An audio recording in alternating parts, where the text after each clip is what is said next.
Madam President. Madam President, our nation faces grave challenges.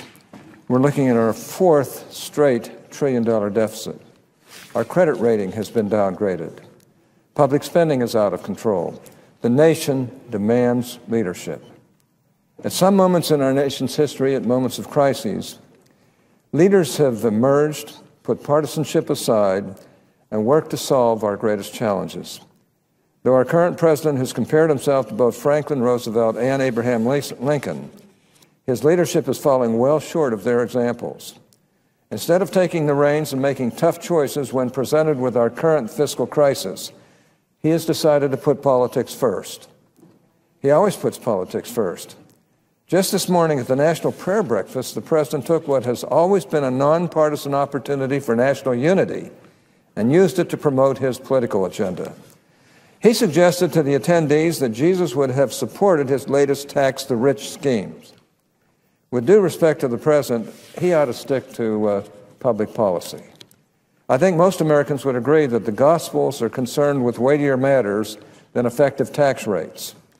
As long as the president has decided to assume the role of theologian-in-chief, he would do well to put tax policy aside and consider the impact of one of his latest Obamacare mandates. Secretary Sebelius's decision to force religious institutions over the strong objections of churches and universities representing millions and millions of Americans to provide insurance coverage for abortifacient drugs and contraceptives to their employees will require these groups to violate their deepest held religious beliefs. The president's comments this morning share more with political strategy than they do the religious beliefs of most Americans. In 2008, the president declared that his nomination was the world historical moment when the rise of the oceans began to slow and our planet began to heal. Someone needs to remind the president that there was only one person who walked on water, and he did not occupy the Oval Office. Madam President, this drive to politicize every aspect of our institutions and public discourse took a serious and dangerous turn last month with the president's appointments to the Consumer Financial Protection Bureau, or CFPB, and to the National Labor Relations Board, or NLRB. Last week in his State of the Union address, President Obama said that Americans deserve a government that plays by the rules.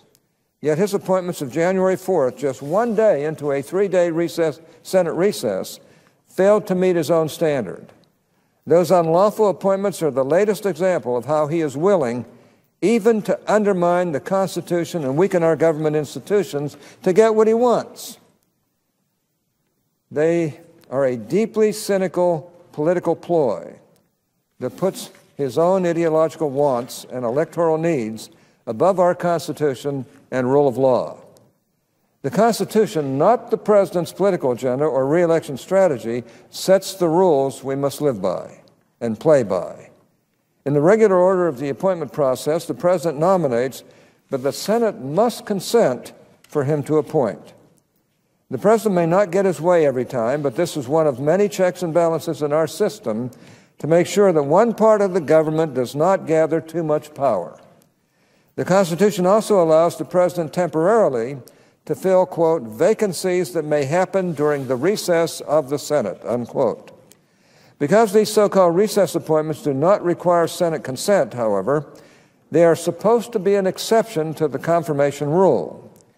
The most obvious requirement for a recess appointment is that there actually be a real recess. Needless to say, if the president alone could define a recess, he could make recess appointments during every weekend or lunch break. The exception would swallow the rule, and the president could shut the Senate out of the process altogether. Our Constitution refers to the recess of the Senate, not to a recess of the president's imagination or his lawyer's creation. And under the Constitution, the Senate has authority to determine its own procedural rules, including the what, when, and how long of Senate recesses. I won't go into all the twists and turns of recess appointment history. For decades, however, the standard has been that a recess must be longer than 3 days for the president to make a recess appointment. The Constitution, for example, requires the consent of the House or Senate for the other body to adjourn for more than 3 days. The Congressional Directory, which is the official directory of Congress, defines a recess as, quote, a break in House or Senate proceedings of 3 or more days, including Sundays, unquote. The Senate's own website has the same definition. The Clinton administration argued in 1993 that a recess must be longer than 3 days. The Clinton administration took that position. And in 2010, the Obama administration's own Deputy Solicitor General said this to the Chief Justice. John Roberts, when arguing before the Supreme Court, quote, our office has opined the recess has to be longer than 3 days, unquote. Let me repeat that. The Obama administration told the Supreme Court that a recess must be longer than 3 days for the president to make a recess appointment. The Democratic majority in this body has endorsed this same standard. On November 16, 2007, the majority leader said, quote, the Senate will be coming in for pro forma sessions during the Thanksgiving holiday to prevent recess appointments, unquote. The 4 brief sessions he scheduled chopped the Thanksgiving break into recesses of, you guessed it, 3 days or less. So did the 5 sessions he scheduled during the Christmas break. This new tactic worked, and President Bush did not make another recess appointment for the rest of his presidency. There is no record that then Senator Barack Obama objected to this tactic in any way. He did not criticize it as a gimmick. He did not opine that the president could still make recess appointments despite these pro forma sessions. He did not even suggest that pro forma sessions did anything other than create new, shorter recesses. That is, after all, the only way the pro forma sessions can block recess appointments. As far as I can tell, Senator Obama fully supported his party using pro forma sessions to block recess appointments. Finally, consider this. Our Rule 31 requires that pending nominations be sent back to the president whenever the Senate, quote, shall adjourn or take a recess for more than 30 days, unquote. Pursuing his strategy to prevent appointments during the August 2008 recess, the majority leader scheduled no less than 10 pro forma sessions during that period. As a result, and that was the Democrat majority leader, by the way, as a result, because each pro forma session began a new recess of less than 30 days, the Senate executive clerk did not return any pending nominations to the president. Now, the standard here is clear. Pro forma sessions create new recesses. Just read the congressional record. Each pro forma session begins with the words, quote, the Senate met, unquote, and ends with the statement that the Senate, quote, stands in recess, unquote, until a specific date and time. I don't know how much clearer it could possibly be. The Senate must adjourn for more than 3 days for a president to make a recess appointment. The Senate has endorsed this standard. The Democratic majority has endorsed this standard. Senator Barack Obama endorsed this standard.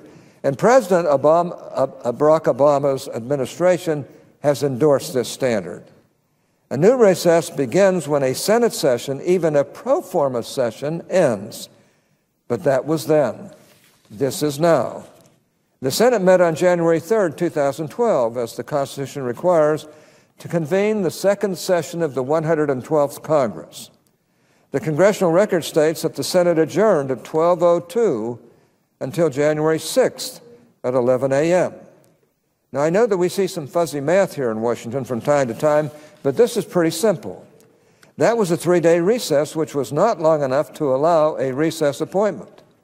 The very next day, however, President Obama installed Richard Cordray as head of the Consumer Financial Protection Bureau, and he also installed 3 members of the National Labor Relations Board. These appointments were clearly unlawful because a sufficient recess did not exist. These appointments violated the standard that President Obama himself endorsed when he served in this body. and they violated the standard that his own administration endorsed before the Supreme Court. Senate Democrats routinely attacked President George W. Bush for supposedly creating what they called an imperial presidency. That criticism was bogus for a host of reasons, but I can only imagine how the majority would have howled had President Bush made recess appointments the day after those pro forma sessions in 2007 and 2008. They would have denounced him for defying the Senate, for an unprecedented power grab, and for destroying the checks and balances that are so important in our form of government. They would have taken swift and firm measures in retaliation. Who knows? But they might even have gone to the court over it. But President Bush respected the Senate, and whether he liked it or not, declined to make recess appointments when there was no legitimate recess. President Obama apparently has no such regard for this body, one which he was honored to be a member of. And to be clear, that means he has no such regard for the Constitution and its system of checks and balances. He only wants his way. His political mantra last fall that he can't wait for Congress to enact his agenda has now resulted in these politicized appointments that violate our deepest constitutional principles. No doubt some on the other side of the aisle will respond that the Office of Legal Counsel at the Department of Justice has issued a memo justifying these recess appointments. Well, as Paul Harvey used to say, here is the rest of the story. That memo was issued on January 6, 2 days after President Obama made these unlawful recess appointments. I had understood OLC's role as giving objective advice before decisions were made. During this after the fact just looked like it's a method of trying to justify rather than inform this controversial decision, especially when the memo admits that it addresses a novel issue with, quote, substantial arguments on each side, unquote. The most egregious flaw in the OLC memo is that it addresses the wrong question. The question that OLC should have answered is why a pro forma session, like any other session, does not start a new recess. That is the real question here. OLC simply ignored that question entirely, and I'm not at all surprised. The obvious answer is that a pro forma session does begin a new recess, and then OLC would have had to justify the president making a recess appointment during an unprecedented 3-day recess. Rather than address that necessary question, the OLC memo instead addressed whether the president may make recess appointments during a longer recess that is, quote, punctuated by periodic pro forma sessions, unquote. I'd like to know who made up this characterization of pro forma sessions as merely procedural punctuation marks, but a cliche like that is no substitute for a real legal argument. If that is the most egregious flaw in the OLC memo, its most egregious omission might be failing even to mention, let alone explain away, the Obama administration's endorsement of the 3-day standard before the Supreme Court.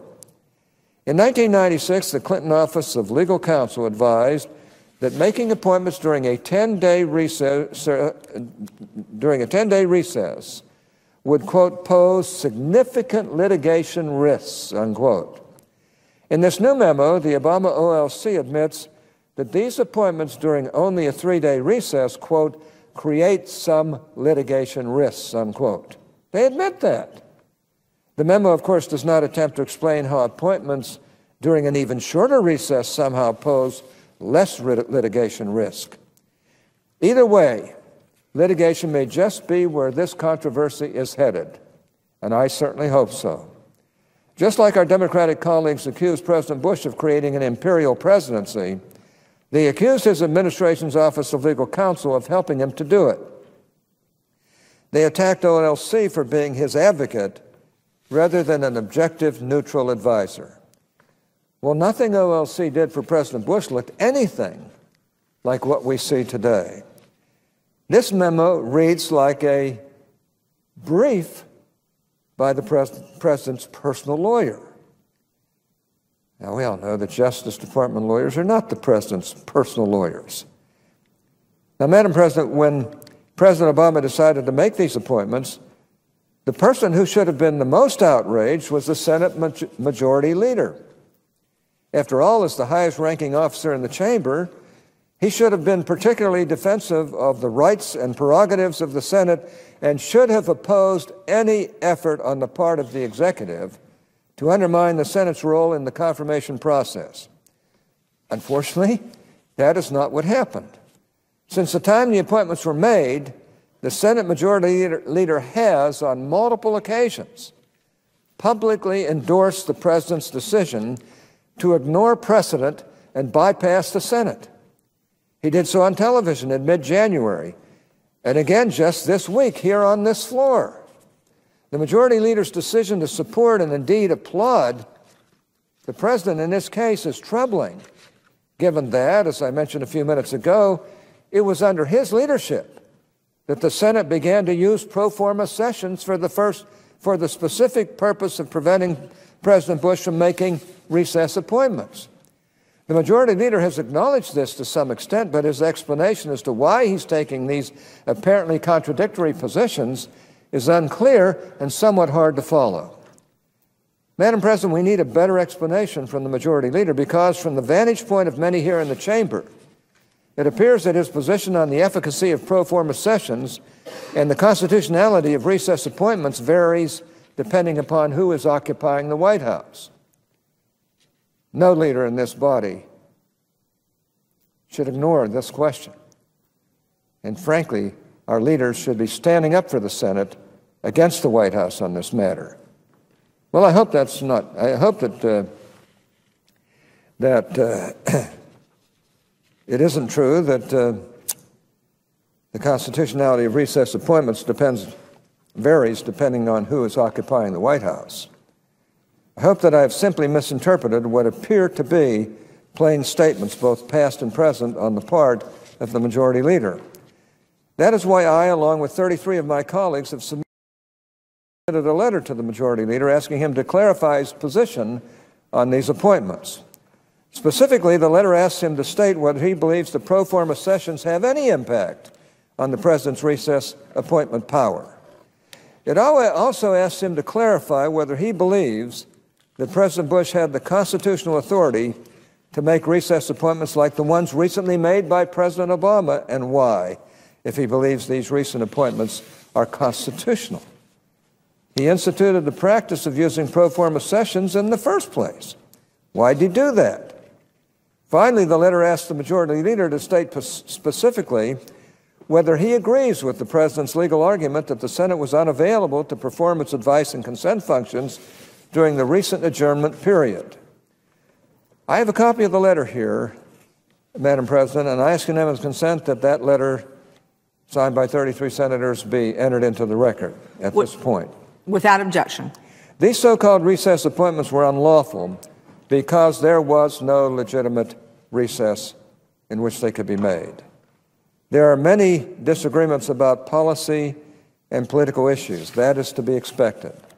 But the integrity of our system of government requires that even the President must, as he said in the State of Union address, play by the rules. President Obama broke the rules in order to install the individuals he wanted. That action weakened the Constitution, our system of checks and balances, as well as both the Senate and the presidency.